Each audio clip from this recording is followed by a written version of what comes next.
नमस्कार।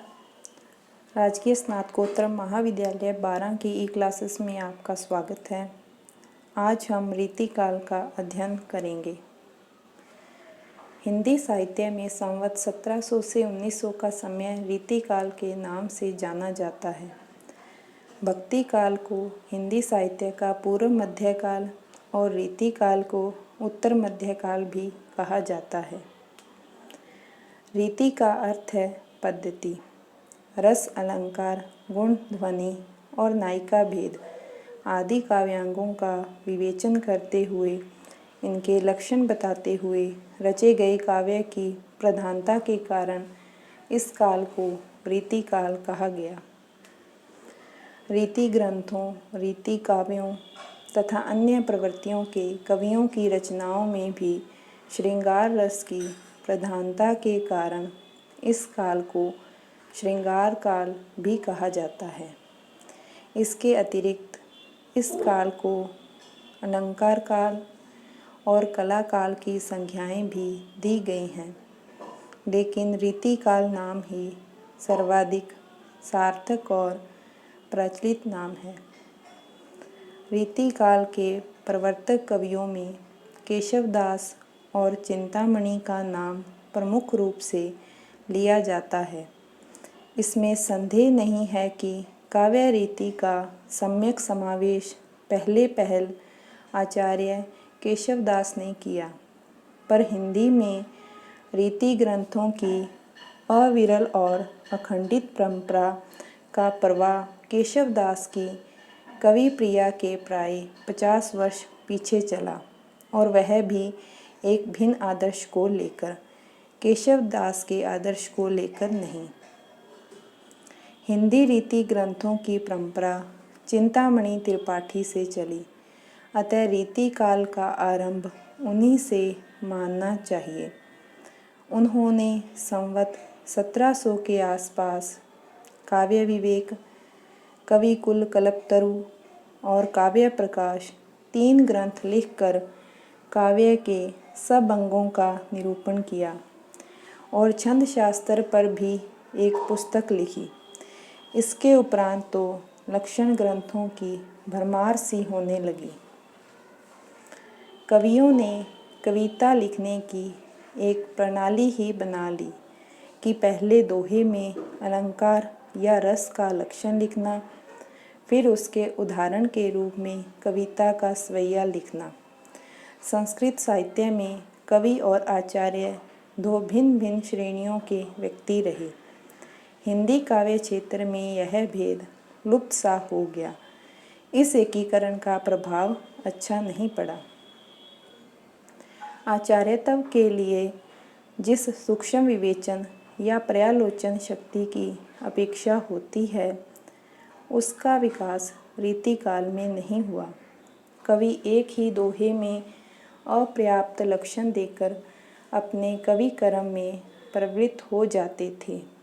काव्यांगों का विस्तृत विवेचन, तर्क द्वारा खंडन मंडन, नए नए सिद्धांतों का प्रतिपादन आदि कुछ भी नहीं हुआ। इसका कारण यह भी था कि उस समय गद्य का विकास नहीं हुआ था। जो कुछ भी लिखा जाता था वह पद्य में ही लिखा जाता था। पद्य में किसी बात की सम्यक मीमांसा या उस पर तर्क वितर्क हो नहीं सकता। रीतिकालीन कवि। रीतिकालीन कवियों को उनके रचना क्रम के आधार पर वर्गीकृत किया गया है। रीतिबद्ध कवि, रीति सिद्ध कवि और रीति मुक्त कवि। रीतिबद्ध कवि, इस वर्ग में वे कवि आते हैं जो रीति के बंधन में बंधे हुए हैं, अर्थात जिन कवियों ने शास्त्रीय ढंग पर लक्षण उदाहरण प्रस्तुत कर अपने ग्रंथों की रचना की है। लक्षण ग्रंथ लिखने वाले इन कवियों में प्रमुख हैं चिंतामणि, मतीराम, देव, जसवंत सिंह, कुलपति मिश्र, मंडन, सूरती मिश्र, भिखारी दास, दुल्लह, प्रताप सिंह आदि। रीति सिद्ध कवि। रीति सिद्ध में वे कवि आते हैं जिन्होंने रीति ग्रंथ नहीं लिखे, किंतु रीति की उन्हें भली भांति जानकारी थी। वे रीति में पारंगत थे। उन्होंने इस जानकारी का पूरा उपयोग अपने काव्य ग्रंथों में किया। इस वर्ग के प्रतिनिधि कवि हैं बिहारी। रीति मुक्त कवि। इस वर्ग में वे कवि आते हैं जो रीति के बंधन से पूर्णतः मुक्त हैं, अर्थात इन्होंने काव्यांग निरूपण करने वाले ग्रंथों, लक्षण ग्रंथों की रचना नहीं की तथा हृदय की स्वतंत्र वृत्ति के आधार पर काव्य रचना की। इन कवियों में प्रमुख हैं घनानंद, बोधा, आलम और ठाकुर। विभिन्न आलोचकों द्वारा रीतिकाल के कवियों का वर्गीकरण भी किया गया है। आचार्य रामचंद्र शुक्ल जी का विभाजन।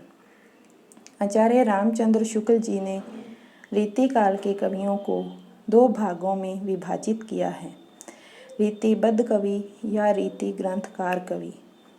इसमें आचार्य रामचंद्र शुक्ल जी ने उन कवियों को लिया है जिन्होंने लक्षण ग्रंथ लिखे, वह जिन्हें रीति की पूरी जानकारी थी, जिसका उपयोग उन्होंने अपनी रचनाओं में किया।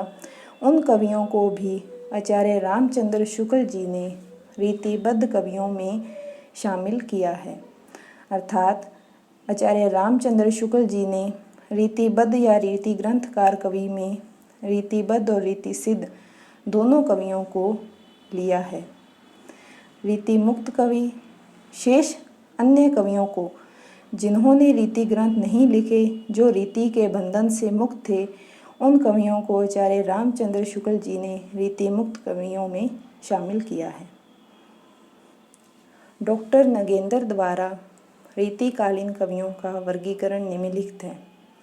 डॉक्टर नगेंद्र ने रीतिकालीन कवियों को 3 वर्गों में वर्गीकृत किया है, आचार्य कवि या रीति कवि।